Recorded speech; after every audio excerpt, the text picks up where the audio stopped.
বন্ধুরা, আবার একটা নতুন সকাল একটা নতুন ব্লগ নিয়ে হাজির হয়েছি। আর দেখতেই পাচ্ছি সকালবেলা জল গরম করে এই যে চা আর কি লেবু জল করছি, কারণ আজকে না মার লেবু জলটা করেনি। তো আমি আজকে কী করবো, সকালবেলা তো জানো মানে এই কদিন না সকালেই রান্না করছি। ওই যে বললাম কাজ হচ্ছে বাড়িতে, কাজ হচ্ছে মানে সেই মিস্ত্রির যে খবরাখবর নেই ঠিকঠাক, তো কী করবো তার জন্য একটু সকালে রান্না করছি। আর সমস্ত এখন কিন্তু রেগুলার আমি ভাবছি খাওয়া দাওয়া যেরকম আমার জীবনে একটা অঙ্গ, সেরকমই এক্সারসাইজটাকে এরকম অঙ্গ করে রেখেছি, কারণ না হলে না আমার ওয়েট খুব বেড়ে যাচ্ছে। তো এই যে দেখো লেবুটা করেছি, আর মায়ে করে, যেহেতু লেবুর জলটা না মায়ে করে, তো আমার কাছে আর লেবু ফেলে দেয়। আর ওই জন্য আর আমি আজকে করেছি বলে একটু শাঁখাটা একটু ঘষে নিচ্ছি। অনেক দিন হয়েছে কি শাঁখাটা পরিষ্কারই আছে, তবুও একটু লেবু দিলে না একটু চকচক করে। অনেকে আবার শাঁখা পরিষ্কার করে কেরোসিন তেল দেওয়ার, বান্ধবীরা বলে কেরোসিন তেল, আমি কখনো করিনি, আমি লেবু দিয়েই করি। আর আমার শাঁখা খুব একটা নোংরা হয়ও না, কারণ আমি তুলে দেখো কাজ করার সময় তুলেই করি। তো ওই জন্য রান্না করলে সব থেকে শাঁখাটা নোংরা বেশি হয়। আর আমার তো এই যে ট্যাপের জল, ওই জন্য কলের জলে আবার খুব নোংরা হয়। তো চালটা ধুয়ে নিয়ে এসে আর কি বলো তো মুখে এই প্যাক লাগিয়ে কাজ করি, কারণ আমার সময় না, সত্যি কথা বলতে সকালবেলা আমি একটু জল খাবো, বাথরুমে যাবো, এটা সময় পাই না, এতটা মানে কাজের চাপ থাকে।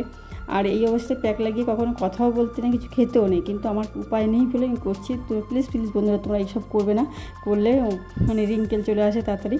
আর আমি এগুলো মানি না, আমার মানা হয় না, মানে এতটা বিজি থাকি, হয়তো কাজকর্মের দিক দিয়ে সকালের দিক দিয়ে প্রচুর বিজি থাকি, তো তার জন্য মানা হয় না। আমি ওই জন্য খেয়েই নিলাম, তো আর কিছু করার নেই। তোমরা কেউ করবে না এটা, তাহলে সত্যি স্কিনের ক্ষতি হয়, তো করবে না বন্ধুরা। আর এই দেখো মশলা করেছি, আগের দিন করেছিলাম, এইগুলো একেবারে একসাথে দিয়ে দেবো, দিয়ে তারপরে করবো। আজকে বেশি মশলা করব না, যেহেতু করবো মালাইকারি, তার জন্য। আর বন্ধুরা তোমাদের বলতে ভুলে গেছি, যারা প্লিজ বন্ধুরা, আমার চ্যানেলের অবস্থা খুব খারাপ, তোমরা প্লিজ যারা নতুন ভিজিট করছো প্লিজ চ্যানেলটাকে সাবস্ক্রাইব করো, আর একটা কমেন্ট করবো, আর একটা লাইক করে দিয়ে কমেন্টে দেখো আমার চ্যানেলের কিন্তু পুরো এক বছর হয়ে গেছে, এখনও যেরকম চ্যানেল সেরকমই রয়েছে, কোনো গ্রো করতেই পারিনি।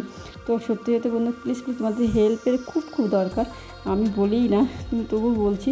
তো দেখো তাকে আবার মুখটা ধুয়েই আর কি চলে এসেছি ওদিকে। মানে অন্য কী দিন কী হয় বলো তো, আজকে তো প্যাক লাগিয়েছে তাই মুখটা একটু টোনার লাগিয়ে নিচ্ছি, অন্যদিন ওই ডাইরেক্ট মুখে কিছু না লাগিয়েও মানে রান্না শুরু করে দেয়। আর রান্না করার সময় অবশ্যই সানস্ক্রিনটা লাগানো উচিত, রোদ মানে তাপ বলতেই সানস্ক্রিন লাগানো উচিত। এগুলো তো বিউটি টিপস কিন্তু বন্ধুরা, আমি একসময় বিউটি কোর্স করেছিলাম, সেই জন্য তোমাদের বলছি। তো ওই জন্য রান্না করার সময় অবশ্যই সানস্ক্রিন লাগিয়ে নেবে, স্কিনটা অনেকটা ভালো থাকবে। রান্নার যে তাপ, ওই যে তেল গালিগুলো ওঠে না, সেইগুলোতে স্কিনটাকে অনেকটা ভালো রাখে। তো আমি জ্ঞান দিচ্ছি, কিন্তু আমার জ্ঞানে কাজ হয় না, আমি নিজে করতে পারি, নিজের ক্ষেত্রে এটা অ্যাপ্লাই করতে পারি না।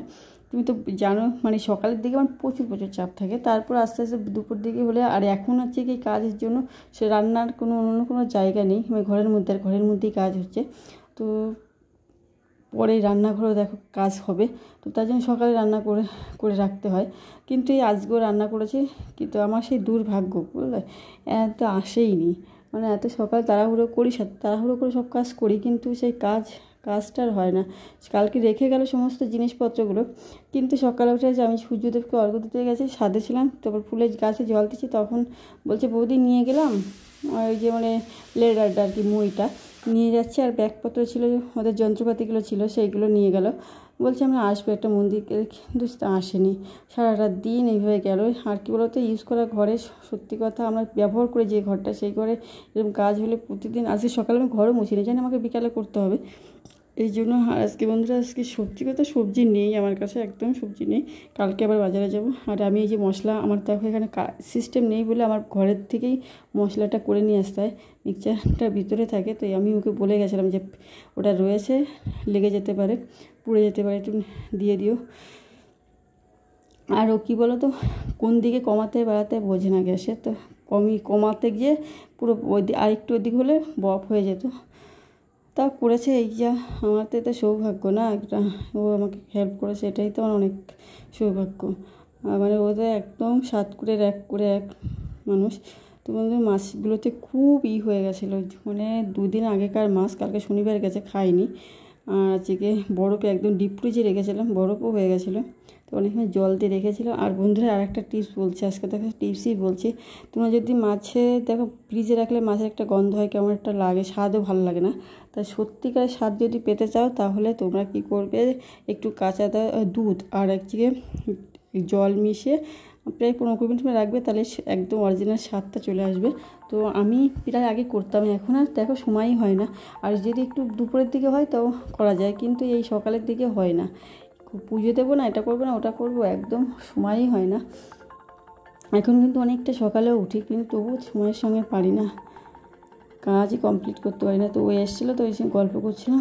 আর আজকে না কড়াইটা, আমি একটা জিনিস খেয়াল করেছি, সেটা কী বলছো বন্ধুরা, যে আমি না কড়াইতে যখন স্কচব্রাইট দিয়ে মানে মেজে নিই রান্নার পরে, সেই সময় সে পরে যখন লেগে যায়, কিন্তু এই যে তেল মশলা থাকে জল দিয়ে ধুয়ে করলে না সেটা আর কম লাগে। আমি দেখেছি, এটা আমার মনে হলো, তাই তোমাদেরকে শেয়ার করলাম।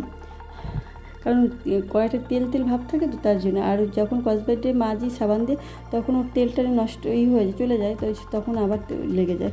তো অনেক ভেজে নিলাম। আজকে কী বলো তো, দুধ দিয়ে রান্না করবো। এখানে সবই মশলা রয়েছে, আমি সবই অ্যাড করেছি। আমি মালাইকারি রান্না করতে গেলে সবই মশলা অ্যাড করি, অনেকে অনেক কিছুই অ্যাড করে না। মানে আমি পেঁয়াজ, রসুন, আদা টাদা সব, লঙ্কা, শুকনো লঙ্কা, কাঁচা লঙ্কা সমস্ত কিছু দিয়েছি। খালি ধনেটা দিইনি, ধনেটা ছিল না, গোটা ধনে দিইনি। আর এটা একটু কাঁচা দুধ দিয়ে তারপরে হচ্ছে কি আর কি ভাজবো, তাহলে ভালো। মানে জল অ্যাড করবো না, দুধ দিয়েই করবো এটা। মানে গরুর দুধ, নারকেলের দুধ নেই বলে গরুর দুধ দিয়েই করছি, কিন্তু গরুর দুধ দিয়ে খেয়ে দেখবে, খুব আমি আগেও করেছি, খুব ভালো হয়। এটা আমার বোনের কাছ থেকে শিখেছিলাম, ও গরুর দুধে করে। তো আমাকে ছিল না একদিন, নারকেলের দুধ কম ছিল, তারপর বলছে দিদি গরুর দুধে কর না, খুব ভালো হয়। তো সত্যি সত্যি গরুর দুধে খুব টেস্টও হয়। আমি করেছি, দেখো আমরা করে খেয়েছিলাম তখন, তো খুব সুন্দর হয়েছিল। একটা টমেটো অ্যাড করতে পারলে ভালো হতো, তা মানে ওটা কুচিয়ে না, ওটা ম্যারিনেট করে করলে ভালো আর কি। কী বললাম, মিক্সে দিয়ে আর কি ভালো একদম পেস্ট করে করলে ভালো হতো। তো গরম মশলা দিয়ে নামিয়ে নিলাম বন্ধুরা, সুন্দর হয়েছে একদম। আর আমি না, আমার হাজব্যান্ড একটু জল দিয়ে মানে ঝোল গ্রেভিটা বেশি রাখে, কিন্তু এ থেকে আর গ্রেভি রাখতে ভালো লাগবে। এই একটু ঘি অ্যাড করলাম, আর ও আবার ঘি খায় না, লুকিয়ে দিচ্ছে, কিন্তু খাওয়ার সময় একদম টের পাইনি। এই দেখো কত বাসন হয়েছে, এত আজকে টাইম পাইনি, মানে কাজের ফাঁকে বাসন মেজে নিই, সেটা আজকে আর টাইম পাইনি। তো এই যে রান্না কমপ্লিট, সমস্ত কিছু কমপ্লিট হয়ে গেছে, ঠিক আছে। মুছে নিচে রান্নার পরে আমার থাকে প্রচুর কাজ, সেইগুলো কমপ্লিট করতে আরও বেশি সময় লাগে। আর একেবারে সমস্ত আমি কিন্তু উপরের দিকটাও মুছে নিই, একেবারে যে তেল কালিটা কম পড়ে যেতে। আর কবে মুছবো, আবার সেই পুজোর সময় করবো, তার জন্য আর কি উপরের টাইলসগুলো ভালো করে মুছে নিই। তো বন্ধুরা, এখন একটা জিনিস দেখতে থাকো, আজকে হ্যাপি মাদার ডে। তো মাদার ড্রেস আমার মেয়ে আমাকে কি উপহার দিল সেটা দেখুন। Happy mother's day. তারপরে দেখো লিখেছে, a mother is your first friend, your best friend, your forever friend, I love you mummy. লিখেছে, দেখি কি সুন্দর কার্ড তৈরি করেছে আমার শুনটা বাচ্চাটা। তো বন্ধুরা, আমার মেয়ের এখনও 7 বছর হয়নি, ওই যে করেছে, লিখেছে, কার্ড তৈরি করেছে হ্যাপি মাদার্স ডে। আমার কাছে একটা সারপ্রাইজ দিয়েছে আমার মেয়ের কাছে। সত্যি কথা, এটা আজকে মাদার্স ডে, মানে মা হওয়ার ফিলিংসটাই সবার অন্যরকম, অন্য অনুভূতি। তো আজকে সে চা অনেক দিন পরে আজকে মুড়ি আর চা আর চপ খাচ্ছি, তো খুব ভালোও লাগছে, অনেক দিন পরে খেলাম। তো বন্ধুরা, আমার ভিডিওটা এই পর্যন্ত।